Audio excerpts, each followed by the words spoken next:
Hello বন্ধুরা, এ দেখো বদমাস কত বেলা হয়ে গেছে, খাটের তলায় ঢুকে শুয়েছিল। ডাকতে গেছে, গাঁ গাঁ করছে, খ্যাঁক খ্যাঁক করছে দাদাকে। দাদা বলতে আমার ছেলেকে। আর হচ্ছে যদি আসবে না, ওই তৈরি করে ওই খাচ্ছে বিস্কুট।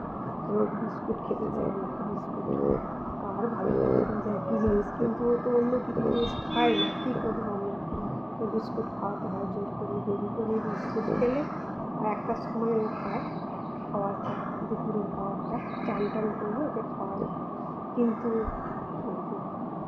বিস্কুটগুলো খাওয়াচ্ছে। দেরি হয়ে গেলে তখন আর খেতে যাবে না, খাওয়া সব নষ্ট করে খাওয়াটা। যখন বদমাসের দাদা বললো আয় ছাদে নিয়ে যাবো, আয় ছাদে আয় যাবো, বলতে তবে এসছে। এসে তাকে ধরে আমাকে দিয়ে গেলে আমি খাওয়াচ্ছি। এত বদমাস, শুধু ঘুরবে, ঘুরতে যাবে, শুধু ঘুরবে, ঘুরতে যাবে, বেড়াতে যাবে কোথায় তার সাথে। শুধু একবার বেল্ট দেখলেই হতো, বেল্ট দেখালে দৌড়ে চলে আসবে, ঘুরতে যাবে, খুব বেড়াতে ভালোবাসে। ঘুরতে যাবে আর গরম লাগলে ঘরে এসে হ্যাঁ হ্যাঁ হ্যাঁ হ্যাঁ করবে, এক হাত জিতবে। এত বদমাস এই আমার ছোটো পুত্রটি, খুব বদমাস। তুমি দেখতে পাচ্ছ না, মুখটা দেখে বুঝতে পারছো কীরকম বদমাস? খুব বদমাস, খুব বদমাসি করে। তো অমনি দেখলে মনে হয় না, ও খুব বদমাস। কিন্তু একদিকে ভালো, কাউকে কাটে না, কাউকে কামড়ায় না।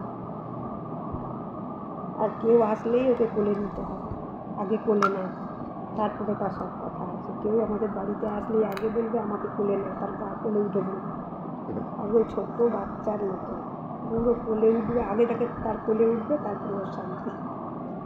এত মুখটা দেখেছ কীরকম বদমাস, মুখ দেখলেই বোঝা যায়। এই দেখো কীরকম বদমাস, দেখছো? এই দেখো এবার দুপুরবেলা চান করবে, একটার সময় ওকে চান করাবো, চান ওর যারা চান করিয়ে দেবে, আমি ভাতটা খাই দেবো। ভাত, মেটে, কলা এসব। মুরগি না হলে ওর ভাত খাওয়া হয়, পেট ভরে না। খাওয়া হয়ে গেছে, এবার জল খাবে মুখ ধুবে।